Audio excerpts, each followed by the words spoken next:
जय हिंद। कैसे हैं? उम्मीद करता हूं बिल्कुल शानदार होंगे। तो चलिए हम लोग अपने डेली रूटीन सेट नंबर 7 की ओर आ गए हैं।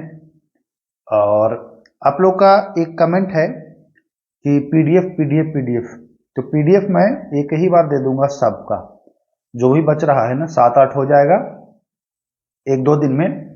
सबका आंसर वगैरह, आंसर कीज भी इसका तो देना है, तो सब सेट करके मैं आपको एक दो दिन में दे दूंगा। तो पीडीएफ के लिए परेशान मत होइएगा। टेलीग्राम से जुड़े हैं ना, टेलीग्राम से जुड़े हैं तो वहां पीडीएफ आपको मिल जाएगा, सब मिल जाएगा, एक से लेके 7-8 जितना भी अभी क्लास करा रहा हूं सबका।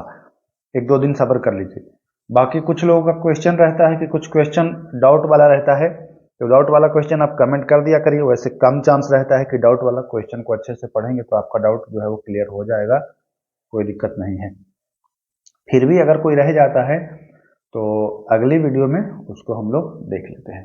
तो चलिए आज 50 प्रश्न आज भी है, करंट अफेयर के भी प्रश्न मिलेंगे आपको, अर्थशास्त्र के भी प्रश्न मिलेंगे, सारे प्रश्न आपको मिलने वाले हैं और बहुत अच्छे लेवल के प्रश्न मिलने वाले हैं। तो चलिए पहला प्रश्न, दिसंबर 1953 में किसकी अध्यक्षता में राज्य पुनर्गठन आयोग गठित किया गया? कह रहा है दिसंबर 1953 में, ईस्वी याद रखना है आपको, है ना, ईस्वी गड़बड़ तो आंसर गड़बड़, तो यहां ईस्वी ध्यान देना है। जो 1953 में यानी कि गणतंत्र होने के बाद की बात की जा रही है, किसकी अध्यक्षता में एक राज्य पुनर्गठन है ना आयोग की स्थापना की गई है? चार ऑप्शन है, इसका जो राइट आंसर है वह हो जाएगा फजल अली।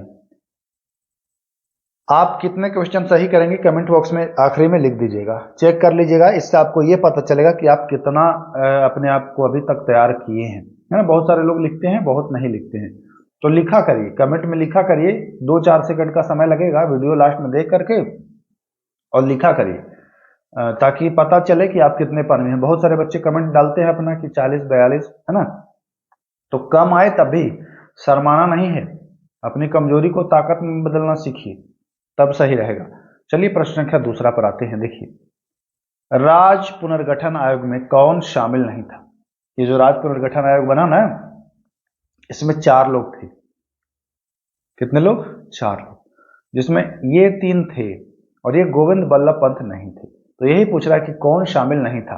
फजल अली थे ही, के एम पणिकर थे ही, हृदयनाथ कुंजरू, हृदयनाथ कुंजरू नहीं है, हृदयनाथ कुंजरू, है ना, हृदयनाथ कुंजरू, ठीक, तो ये भी थे शामिल। बाकी गोविंद बल्लभ पंत जो नहीं थे इस वाले में शामिल, तो ये भी आपको ध्यान देना है। चलिए अगले प्रश्न की ओर हम लोग आ गए हैं। क्या कह रहा है?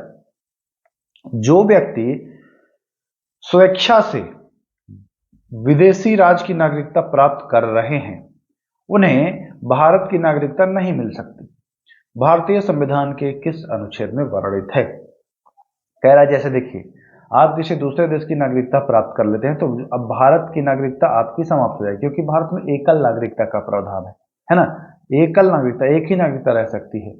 2-2, 3-3 जगह की आप नागरिक हैं तो भारत का नागरिकता नहीं मिलेगा। इसके लिए अलग से प्रावधान करके कुछ संशोधन किया जा सकता है, बट सामान्यतः नहीं मिलता है। यह भारतीय संविधान के अनुच्छेद 9 में है ना, किसमें है? 9 में है। कैसे याद रखेंगे? 9 को इंग्लिश में बोलिएगा तो आप 9 बोलिएगा, 9 को अगर और जल्दी में बोलना है तो क्या बोलिएगा? नो। नो, नो से कि दूसरे देश की अगर आपको नागरिकता मिलती है तो भारत की नागरिकता आपको नो हो जाएगी, यानी कि नहीं मिलेगी। रिलेट कर लीजिएगा, अगर हो पाया तो ठीक है, नहीं हो पाए तब भी ठीक है। चलिए, संपत्ति के अधिकार को किस संविधान संशोधन द्वारा हटाया गया? बहुत बार ये पूछा जाता है प्रश्न, और बच्चे इसमें अक्सर गड़बड़ा जाते हैं कि 44वें से हटाया गया है कि 42वें से हटाया गया है। तो संपत्ति के अधिकार को 44वें संविधान संशोधन से हटाया गया है, न कि 42वें से, है ना। 44वें यानी कि 44, ठीक ना, याद रखना है, 44वें संविधान संशोधन से इसको हटाया गया है। ऑप्शन नंबर बी, ये देखिए यहां है। ओके, चलिए आगे चले। मूल अधिकार के संबंध में कौन सा कथन गलत है? अब ये चारों कथन पढ़ना पड़ेगा, गलत कथन चूंकि छांटना है आपको। इसे उच्चतम न्यायालय द्वारा गारंटी व सुरक्षा प्रदान की जाती है, बिल्कुल की जाती है भाई इसको। यह स्थायी नहीं है, इसको रखते हैं सस्पेंस में ना। यह न्यायोचित है, यह न्यायोचित, देखिए नियोजित नहीं न्यायोचित होना चाहिए यहां पर, न्यायोचित है ना, यह न्यायोचित नहीं है। तो देखिए आप जानते हैं कि मूल अधिकार जो है यह स्थायी नहीं है। स्थायी नहीं है का मतलब कि इसमें घटोतरी बढ़ोतरी हो सकती है। क्या हो सकती है? घटोतरी बढ़ोतरी। इसको घटोतरी का मतलब क्या कि मूल चीज को छोड़ करके बाकी आप कुछ संशोधन कर सकते हैं। तो स्थायी नहीं है, इसमें जोड़ा जा सकता है कुछ, है ना। स्थायी का मतलब का कि कुछ नहीं इस पर करिए, जो है वो है, बट ये स्थायी नहीं है। तो ये भी सही है, बात सही है। यह न्यायोचित है का इसके उल्लंघन पर आप न्यायालय जा सकते हैं कि नहीं? तो हाँ जाते हैं, तो न्यायोचित भी है। गलत पूछ रहा है, यह न्यायोचित, देखिए न्यायोचित होगा यहाँ पर, नियोजित लिख दिया गया है, यह न्यायोचित नहीं है। तो जी हाँ, न्यायोचित नहीं है वाला गलत हो जाएगा, क्योंकि यह तो न्यायोचित है। तो गलत तो ही पूछ रहा था कि गलत कथन छाटिए, तो गलत कथन क्या हो जाएगा? यह न्यायोचित नहीं। ओके, चलिए छठवां सवाल। किस अनुच्छेद के अंतर्गत उच्च न्यायालय द्वारा मूल अधिकार के उल्लंघन होने पर उसे गैर संवैधानिक या अवैध घोषित किया जा सकता है? वह कौन सा अनुच्छेद है भाई कि अगर आपके मूल अधिकार का हनन होता है तो हाई कोर्ट, उच्च न्यायालय कह रहा है, सुप्रीम कोर्ट नहीं, उच्च न्यायालय। सुप्रीम कोर्ट कहेगा तो आंसर बदल जाएगा। उच्च न्यायालय 226 अनुच्छेद के तहत ऐसा कर सकता है, और सुप्रीम कोर्ट का आएगा तो 32 अनुच्छेद। चलिए सातवां सवाल। संविधान के किस अनुसूची में राज्यसभा के लिए राज्यों व राज्य क्षेत्रों के सीटों के आवंटन का वर्णन है? क्या कह रहा है? किस अनुसूची में राज्यसभा के लिए राज्य और संघ राज्य क्षेत्र, मतलब कि राज्य और केंद्र शासित प्रदेश के जो सीट है उसके आवंटन का वर्णन या विवरण कह लीजिए, तो वह अनुसूची 4 में है। इंपॉर्टेंट प्रश्न है ये वाला, पूछा जाता है, अच्छा प्रश्न है। देखिए बहुत शानदार, बहुत खूबसूरत, उम्दा प्रश्न। लोकसभा की अवधि होती है, यूं तो सब जानते हैं कि 5 वर्ष तक, सारे ऑप्शन में 5 वर्ष तक है, लेकिन कब से ये 5 वर्ष काउंट होगा? बहुत ही मजेदार प्रश्न है। चुनाव समाप्त होने से 5 वर्ष तक, मंत्रिमंडल गठन होने से अगले 5 वर्ष तक, आम चुनाव के बाद हुई पहली बैठक से 5 वर्ष तक, या परिणाम घोषित से अगले 5 वर्ष तक? बहुत मजेदार प्रश्न है। तो आम चुनाव के बाद जो चुनाव होता है उसके बाद जो पहली बैठक होती है, पहली बैठक से 5 वर्ष के लिए इसकी अवधि जो है वह होती है। इंपॉर्टेंट है, ध्यान देना है आपको। देखिए बहुत ही खूबसूरत प्रश्न, इसको मार्क कर लीजिए भाई साहब। बिहार दरोगा में ये समझ लीजिए कि 90% चांस है ये प्रश्न आएगा ही आएगा। क्यों आएगा मैं बताऊंगा। लोकसभा उपाध्यक्ष के चुनाव की तारीख का निर्धारण कौन करता है? उपाध्यक्ष की बात की जा रही है। राष्ट्रपति, प्रधानमंत्री, लोकसभा अध्यक्ष या इनमें से कोई नहीं। तो उपाध्यक्ष जो होते हैं उनके चुनाव की जो तारीख निर्धारण करता है वह लोकसभा अध्यक्ष करता है। अब मैं बता दूं कि यह प्रश्न क्यों आएगा, यह भी जरा जान लीजिए। पिछली बार जब 1275 हुआ था तो यह प्रश्न आया है मुख्य परीक्षा में, ये वाला प्रश्न नहीं, प्रश्न आया है कि लोकसभा अध्यक्ष की चुनाव की तारीख, है ना, अध्यक्ष की चुनाव की तारीख तक क्वेश्चन सेट करने वाला पहुंच गया है। तो उपाध्यक्ष की तारीख अब दूर नहीं है जो आपसे पूछा जाएगा, याद कर लीजिए। उपाध्यक्ष की चुनाव की तारीख लोकसभा स्पीकर, लोकसभा अध्यक्ष निर्धारित करता है। बहुत ही बढ़िया प्रश्न है। चलिए 10वां सवाल। पाकिस्तान शब्द का प्रयोग सर्वप्रथम किसके द्वारा किया गया था? 4 ऑप्शन है। पाकिस्तान शब्द का जो प्रयोग है वह किया गया था चौधरी रहमत अली। कौन? रहमत अली। याद रखिएगा, यहां मोहम्मद अली जिन्ना नहीं होगा, चौधरी रहमत अली होगा। इंपॉर्टेंट है, ध्यान देना है। चलिए आगे आते हैं। अगस्त प्रस्ताव किसके द्वारा रखा गया था? किसके रखे गए प्रस्तावों को अगस्त प्रस्ताव कहा गया है भाई? इसमें अक्सर बच्चे कोई नेहरू लगा देंगे, कोई गांधी जी लगा देंगे, बट नहीं। जब द्वितीय विश्व युद्ध हो रहा था उस समय ही लॉर्ड लिनलिथगो, इसका नाम इधर है। लॉर्ड लिनलिथगो ने एक प्रस्ताव लाया, उसी ही अगस्त प्रस्ताव के नाम से जाना गया है। तो अगस्त प्रस्ताव किसने? लॉर्ड लिनलिथगो, याद रखना है आपको। चलिए आगे चलते हैं, है ना। आइए आगे देखिए, पिछले क्वेश्चन बहुत लोगों को डाउट होगा, मुख्य रूप से पूछ रहा है कि किसने पेश किया है ना। क्वेश्चन एक बार आप देख लीजिए, किसके द्वारा किया गया था पेश। अगस्त प्रस्ताव किसके द्वारा रखा गया या पेश किया गया? रखा गया पूछ रहा है, क्वेश्चन को समझना है आपको। नहीं, बहुत सारे लोग कमेंट करने लगेंगे कि नेहरू कोई गांधी, तो ध्यान देना है आपको। रखा गया है पूछ रहा है, किसने रखा, लाया किसने फाइनली। चलिए आगे चलते हैं। 12वां प्रश्न, भारतीय राष्ट्रीय कांग्रेस के किस अधिवेशन में हुए कांग्रेस अध्यक्ष के चुनाव में सुभाष चंद्र बोस ने पट्टाभी सीतारामैया को पराजित किया? देखिए, जब बड़ा प्रश्न बच्चे देखते हैं ना तो सोचते हैं कि अरे ये तो नहीं होगा। समझना है, सीधा प्रश्न पूछ रहा है, सुभाष चंद्र बोस ने पट्टाभी सीतारामैया को पराजित किया, किस अधिवेशन में, किस अधिवेशन के चुनाव में भाई, कौन सा चुनाव हो रहा था? तो देखिए, ये हुआ था त्रिपुरी। कौन हुआ था? त्रिपुरी अधिवेशन 1939। ठीक ना, यहां अक्सर कंफ्यूजन होता है हरिपुरा और त्रिपुरी में। तो त्रिपुरी अधिवेशन 1939 याद रखना है आपको। चले आगे 13वें नंबर सवाल की ओर। चलिए, किसने वर्ष 1868 में इंग्लैंड में ईस्ट इंडिया एसोसिएशन नामक एक संगठन की स्थापना की? भाई कौन था वो जिसने इंग्लैंड में, और कब? तो 1868 में एक एसोसिएशन है जिसका नाम है ईस्ट इंडिया एसोसिएशन की स्थापना करी है। तो वह हैं दादा भाई नौरोजी। इंपॉर्टेंट, याद रखना है। शारदा एक्ट के समय गवर्नर जनरल कौन था? 4 ऑप्शन है। शारदा एक्ट के समय लॉर्ड इरविन। जी हाँ, लॉर्ड इरविन। शारदा एक्ट में 18 वर्ष और 14 वर्ष रखा गया था उनको, ये आपको ध्यान देना है। चलिए आगे, इसे फीमेल सेक्स हार्मोन के भी नाम से जानते हैं। यह प्रश्न बीपीएससी में पूछा गया है। कब बीपीएससी में पूछा गया है? इंपॉर्टेंट हो जाता है, ध्यान रखिएगा। इसे फीमेल सेक्स हार्मोन के नाम से भी जानते हैं। किसको जानते हैं भैया? तो एस्ट्रोजन। जी हाँ, एस्ट्रोजन को फीमेल सेक्स हार्मोन के नाम से जानते हैं।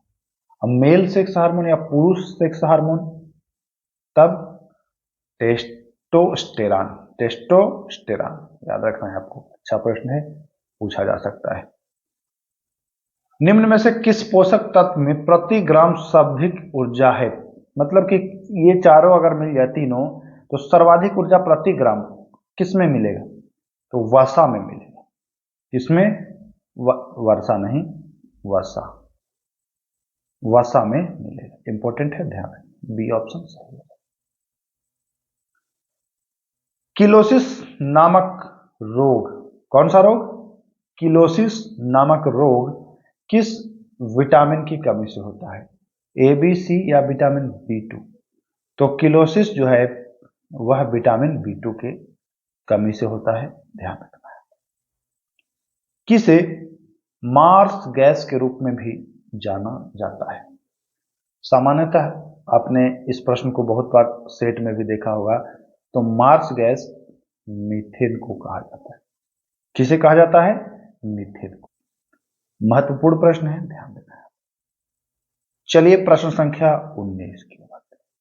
देखिए दोस्तों, इसमें आपको 20% 30% प्रश्न मिलेंगे जो इजी होंगे।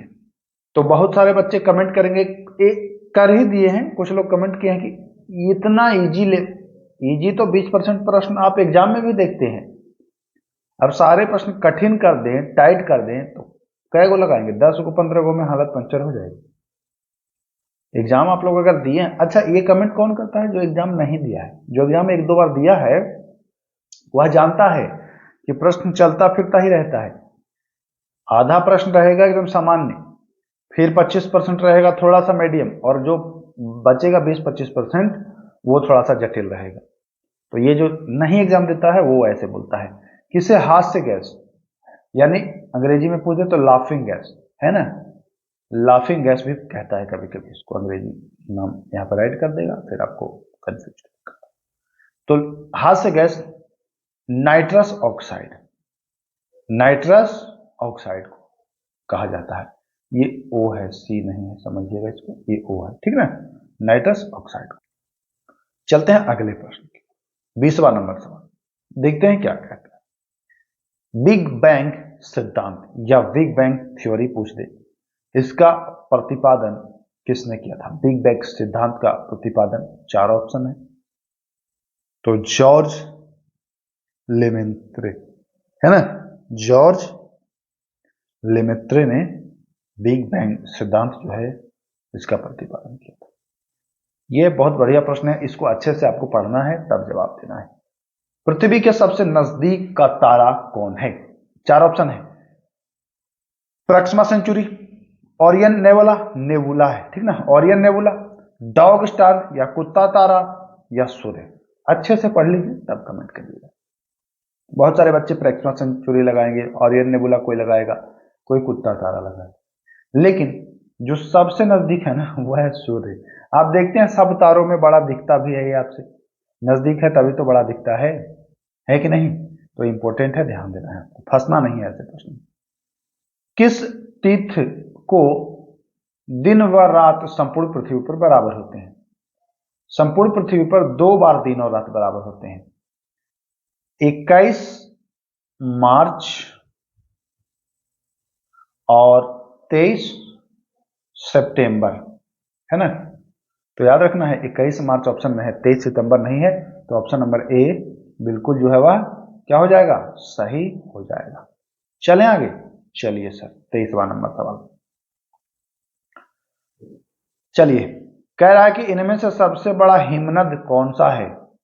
सबसे बड़ा हिमनद पूछ रहा है, 4 ऑप्शन है। सबसे बड़ा जो हिमनद है वह है सियाचिन। ओके, आगे चलते। पूर्वी घाट की सबसे ऊंची चोटी या पूर्वी घाट का सबसे ऊंचा शिखर निम्न में से कौन है? तो पूर्वी घाट का जो सबसे ऊंचा शिखर है ना वह है विशाखापट्टनम चोटी, और दूसरी पूछे तो दूसरी महेंद्रगिरी, पहली विशाखापट्टनम चोटी। इंपॉर्टेंट है। चलिए 25वां सवाल, इनमें से कौन सा ला नीना के संदर्भ में गलत कथन है? देखिए एल नीनो पूछा था तो इस बार ला नीना पूछेगा, एल नीनो के अपोजिट ला नीना होता है। ला नीना के संदर्भ में एक गलत है, इस चारों में से कौन गलत है वही आपको बताना है। देखते हैं, ला नीना एक गर्म जलधारा है, देखते हैं गर्म है कि ठंडा। दूसरा कह रहा है कि ला नीना एक ठंडी जलधारा है। तीसरा कह रहा है ला नीना ध्रुव से विषुवत की ओर चलती है और ला नीना पेरू तक पर उत्पन्न होती है।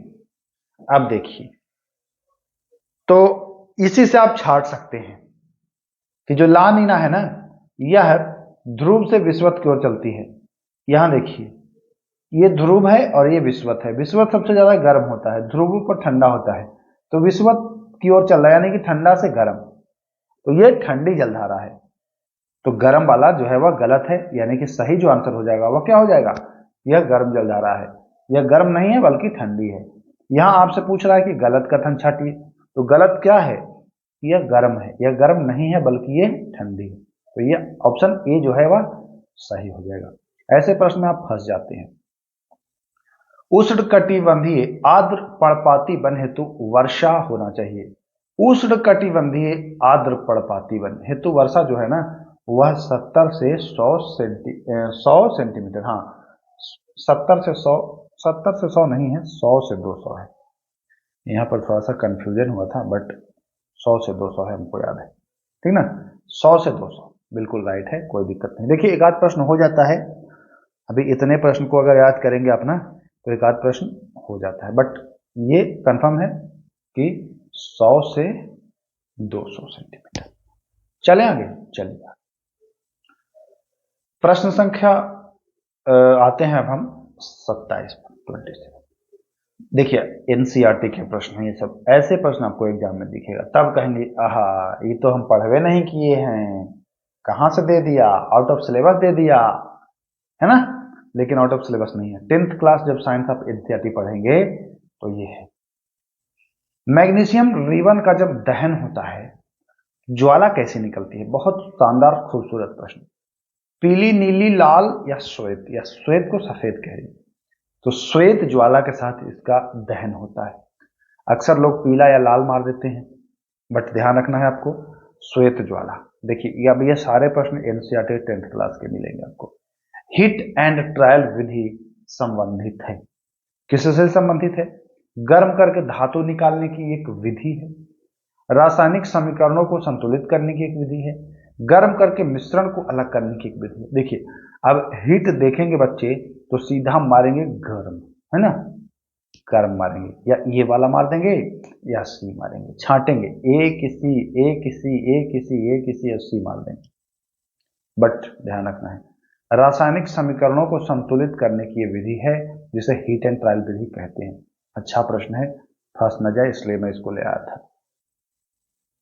संगमरमर का रासायनिक सूत्र इनमें से कौन है? संगमरमर का रासायनिक सूत्र तो CaCO3 क्या है? CaCO3 कैल्शियम कार्बोनेट, इसका जो रासायनिक सूत्र है वह CaCO3। इंपॉर्टेंट, ध्यान देना। देखिए 30वां प्रश्न समझना है और फंसना नहीं है। बहुत अच्छा घुमावदार प्रश्न ये हो सकता है। यह नीले लिटमस पत्र को लाल कर दे रहा है, वह हो सकता है, क्या हो सकता है? देखते हैं ऑप्शन। नीले को लाल कर रहा है, देखिए यहां किसको नीला से लाल कर रहा है, हमने आपको बताया था ना कि नीला से लाल करे तो क्या होगा। आहा, ऑप्शन देखिए कितना बढ़िया है। खट्टा हो सकता है, मीठा हो सकता है, उदासीन हो सकता है कि कड़वा हो सकता है। अम्ल क्षार नहीं दिया है, अब आपको डिसाइड करना है। तो देखिए अम्ल जो है वह नीला से लाल करता है, अम्ल नीला से लाल करता है, तो अम्ल कैसा होता है? खट्टा होता है। तो आप ये आंसर लगा सकते हैं। लाल से नीला कर दे तो क्षार कड़वा लगा देते हैं, बट ये नीला से लाल कर रहा है इसलिए खट्टा लगाएंगे, कोई दिक्कत नहीं। एक और प्रश्न है, लिटमस पत्र किस समूह के पौधों से निकाला जाता है? देखिए ये प्रश्न कहीं प्रश्न है नहीं, ये वाला ये हमने खुद ही डिजाइन किया है, क्योंकि आप जानते हैं बिहार दरोगा में जब प्रश्न सेट होता है ना तो एक्सपेरिमेंट बहुत होता है, तो एक दो एक्सपेरिमेंट हम भी करते हैं और प्रश्न आपको देखने को मिलेगा। बहुत सारे प्रश्न मेरे एक्सपेरिमेंट किए हुए मिले हैं बिहार दरोगा में, ऐसा नहीं है कि नहीं मिले हैं, पिछले वाला में बहुत सारा मिला है, तो इसीलिए मैं रुकता नहीं हूं, आप लोग के साथ सदैव लगा रहता हूं। लिटमस पत्र किस समूह के पौधे से निकाला जाता है? और ये जो जितने भी प्रश्न हैं ये हुबहू आपको कहीं नहीं मिलेगा, क्योंकि इसमें ऑप्शन हम अपने मन से डालते हैं, किताब से देख के, है ना। कोई ये ऑप्शन युक्त प्रश्न नहीं है कि हम लेके कॉपी करते हैं ना। एनसीईआरटी बुक हम खोलते हैं, प्रश्न छांटते हैं, ऑप्शन डालते हैं, तो ये हुबहू अगर मिल रहा है तो समझिएगा कि कोई ना कोई कॉपी कर रहा है, ये आपको समझना है। चलिए, लिटमस पत्र किस समूह के पौधे से निकाला जाता है? तो लिटमस पत्र जो है, चार ऑप्शन है, ब्रायोफाइटा, थैलोफाइटा, टेरिडोफाइटा या इनमें से कोई नहीं। बहुत इजी है, थैलोफाइटा, थैलोफाइटा, यानी कि ऑप्शन नंबर बी सही हो जाएगा। देखिए बहुत सारे बच्चे कमेंट करते हैं कि सर प्रश्न बहुत जबरदस्त हैं और एकदम बिहार दरोगा के लिए ही तैयार किए हैं आप। ऐसा क्यों कहते हैं पता है? क्योंकि जब आप देखेंगे हमको क्वेश्चन सेट करते हुए तो मैं एक तरफ प्रीवियस ईयर के क्वेश्चंस खोले रहता हूं और दूसरे तरफ बुक खोले रहता हूं, किताब, और देखता हूं कि कहां तक घुसा है बिहार दरोगा के जो सेट कर रहा था क्वेश्चन, उससे भी गहराई तक मैं घुसने की कोशिश करता हूं। उसके पैरेलल तो चलता ही हूं, जहां से वो प्रश्न उठाता है वहां से मैं भी उठाऊंगा। वो अगर इतनी गहराई तक गया है तो मैं थोड़ी गहराई और जाऊंगा, क्योंकि भाई आप जानते हैं कि बिहार दरोगा में एक्सपेरिमेंट बहुत करता है क्वेश्चन में, अगली बार वो भी घुसेगा, तो हम उसके जाने का क्यों इंतजार करें, हम उससे पहले ही पहुंचे रहे, है ना। बाकी एकदम परफेक्ट क्वेश्चन आपको मैं दे रहा हूं और एनसीईआरटी का दे रहा हूं। मनुष्य का शरीर किस परास के बीच कार्य करता है? चार ऑप्शन है, इसमें बहुत सारे बच्चे ए लगाना चाहेंगे, बट ए नहीं होगा, बी होगा, सी भी नहीं होगा, बी होगा। 7 से 7.8 परास के बीच मनुष्य का जो शरीर है वो कार्य करता है, यानी कि 7 उदासीन से लेकर के और 7 से ऊपर है क्षारीय टाइप का ये कार्य करता है, समझिए। क्योंकि देखिए रक्त जो है वह है ना लगभग 7.4 रक्त का पीएच मान, और लगभग आपको पीएच मान जो मिलेगा वो क्षारीय ही मिलेगा, बहुत चीजों का पड़ेगा, लार उर का छोड़ देंगे तब, तो इससे भी आप अनुमान लगा सकते थे। चलिए, जल के स्थायी कठोरता को हटाने में किसका प्रयोग किया जाता है इसमें से, है ना, जल के स्थायी कठोरता, स्थायी स्थायी स्थायी, अस्थायी नहीं, स्थायी, तो जो धोबिया सोडा होता है या धोवन सोडा कहते हैं, उसी से इसको हटाया जा सकता है स्थायी कठोरता को। चलें आगे, चलिए, धातु का निष्कर्षण इनमें से किस प्रकार से किया जाता है। देखिए, बिहार दरोगा में ये पूछा है प्रश्न, पिछली दफा हुबहू नहीं पूछा है, बट निष्कर्षण की विधि दे दिया था। जान लीजिए, आप चयन माध्यम से भी, भर्जन से भी, निस्तापन से भी, और गर्म करके भी दे दे तो वो गर्म करके भी निकाला जाता है धातु से, धातु को। इनमें से सभी हो जाएगा, यानी कि 34 का डी नंबर ऑप्शन बिल्कुल राइट हो जाएगा। चलिए, आ गया है फुसलुआ क्वेश्चन, ऑक्सीजन की परमाणु संख्या। अच्छा, बहुत सारे लोगों को तो ये भी नहीं पता होगा, पिछली वीडियो में मैंने कार्बन का बताया था, जरा कमेंट करिएगा कि कार्बन का कितना होता है। ऑक्सीजन का मैं बता देता हूं 8, कितना, 8, याद रखना है आपको। चलें, 36वां प्रश्न, चलिए तैयार हैं, बहुत शानदार, बहुत खूबसूरत, अद्भुत प्रश्न।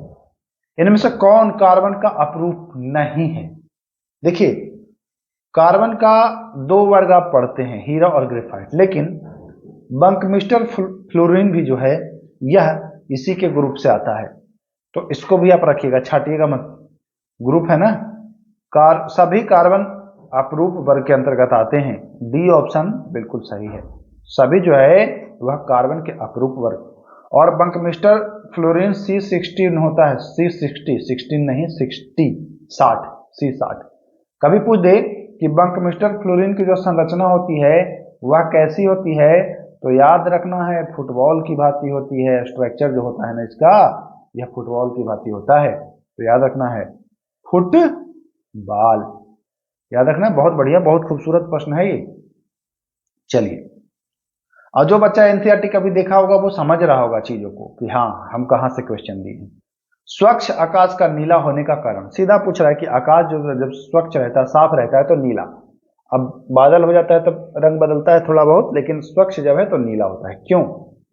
क्योंकि प्रकाश का परकिरणन होता है। क्या होता है?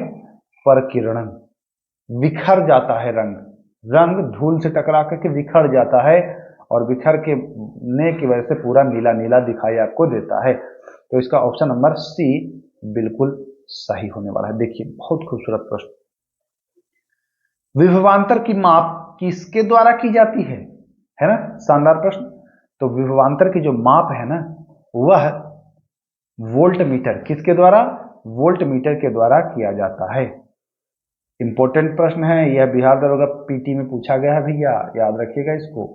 चलिए आगे चले, ये प्रश्न तो लाजवाब है, मैक्सिमम बच्चे इसमें थरथरा जाएंगे। फ्यूज को युक्ति के साथ जोड़ा जाता है।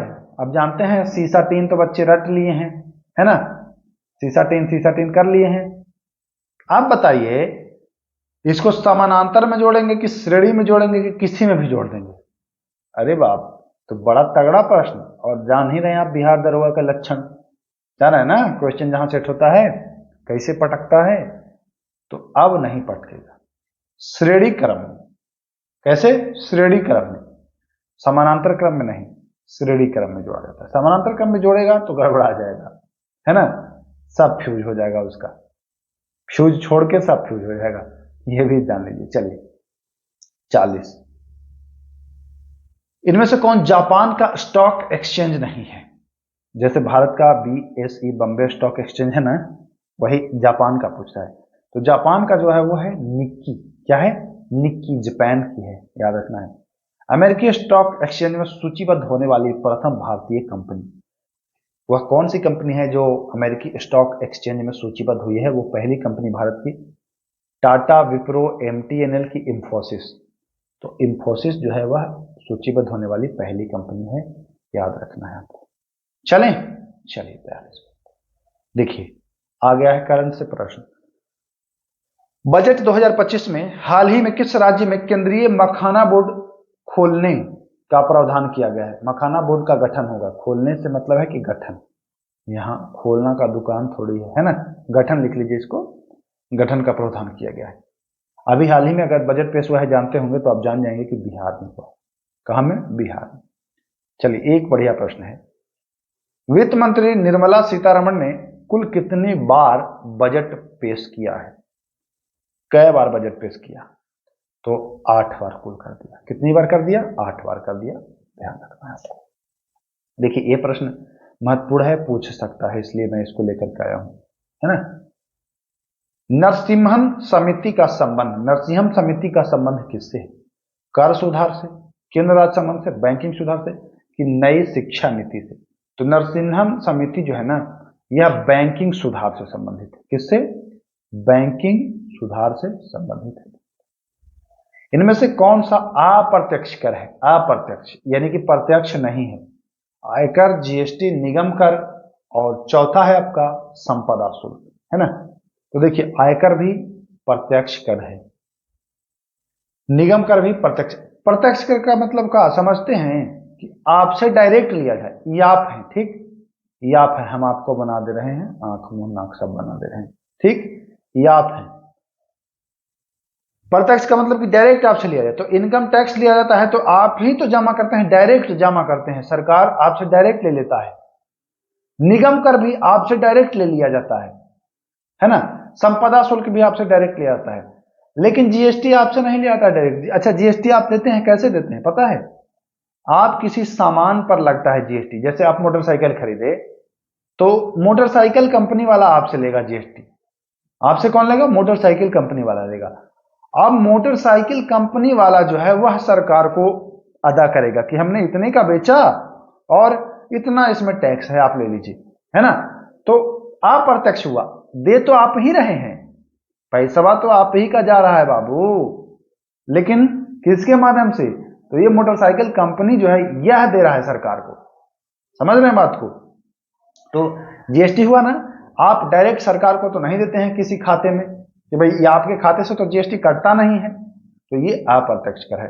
मैं उम्मीद करता हूं इसको आप बहुत अच्छे से समझ गए होंगे। अब जीवन में ये गलत नहीं करेंगे संभवतः, बाकी कुछ लोग कर भी देंगे जबरदस्ती कि ना हम करेंगे। तो चलिए, 10वीं पंचवर्षीय योजना का कार्यकाल क्या था? 10वीं पंचवर्षीय योजना का जो कार्यकाल था वह 2002 से 2007 था, तो याद रखना है। चलिए, सिंधु सभ्यता का कौन सा स्थल भारत में स्थित नहीं है? अच्छा प्रश्न है, याद करना आपको जरूरी है। आलमगीरपुर भारत में है, सूतकांगेडोर भारत में नहीं है, रंगपुर भारत में है, कालीबंगा भारत में है। तो भारत में स्थित नहीं है पूछ रहा है, यानी कि सूतकांगेडोर। कालीबंगा जो है वह आपका राजस्थान में है, याद रखना है आपको। चलिए ये भी जान लीजिए, कालीबंगा राजस्थान में है, रंगपुर गुजरात में है, आलमगीरपुर उत्तर प्रदेश में है, सूतकांगेडोर पाकिस्तान में है। चारों जान लीजिए। दुनिया का सबसे बड़ा मेट्रो नेटवर्क, भारत का स्थान क्या होगा? दुनिया का सबसे बड़े मेट्रो नेटवर्क की अगर बात की जाए उसमें भारत का स्थान 3rd नंबर है, तीसरा नंबर है। चलिए 49, खेलों में उत्कृष्ट प्रदर्शन हेतु मेजर ध्यानचंद खेल रत्न पुरस्कार 2024 के विजेता। सीधा प्रश्न, मेजर ध्यानचंद रत्न खेल रत्न पुरस्कार 2024 के विजेता तो हरमनप्रीत कौर, है ना। कौन? देखिए हरमनप्रीत कौर, डी ऑप्शन। कौन सा खेल खेलती हैं? यह क्रिकेट खेलती हैं। मनप्रीत नहीं, हरमनप्रीत, ये भी ध्यान देना है आपको। चलिए 2025 सुभाष चंद्र आपदा प्रबंधन पुरस्कार, सुभाष चंद्र बोस होता है इसका पूरा नाम है, सुभाष चंद्र बोस आपदा प्रबंधन पुरस्कार किसे मिला है? इसरो, आईएमडी, इनकोइस या एनडीआरएफ? तो इनकोइस को मिला है। किसे मिला है? इनकोइस को मिला है। इंपॉर्टेंट है, ध्यान देना है। तो चलिए 50 प्रश्न थे बिहार दरोगा के संबंध में, वो आपने देख लिया। पीडीएफ मैं बता दिया हूं कि आप लोगों को मिल जाएगा, 1-2 दिन में सारा पीडीएफ मिल जाएगा। पीडीएफ के लिए आप लोग कमेंट ना करिए, पीडीएफ मैं दे दूंगा, परेशान ना हो। अगर किसी प्रश्न में शंका संदेह हो तो कमेंट अवश्य करिएगा। इसी तरह से बने रहिए। और अभी तो आपको ये क्वेश्चन दे रहे हैं, फिर मैं आपको टॉपिक वाइज भी ऑब्जेक्टिव सब क्वेश्चन करा दूंगा, ताकि आपका जो भी पढ़ा लिखा है रिवीजन हो जाए, कोई दिक्कत ना हो। तो चलिए मैं वीडियो को समाप्त करता हूं, फिर मिलेंगे। नमस्कार, जय हिंद।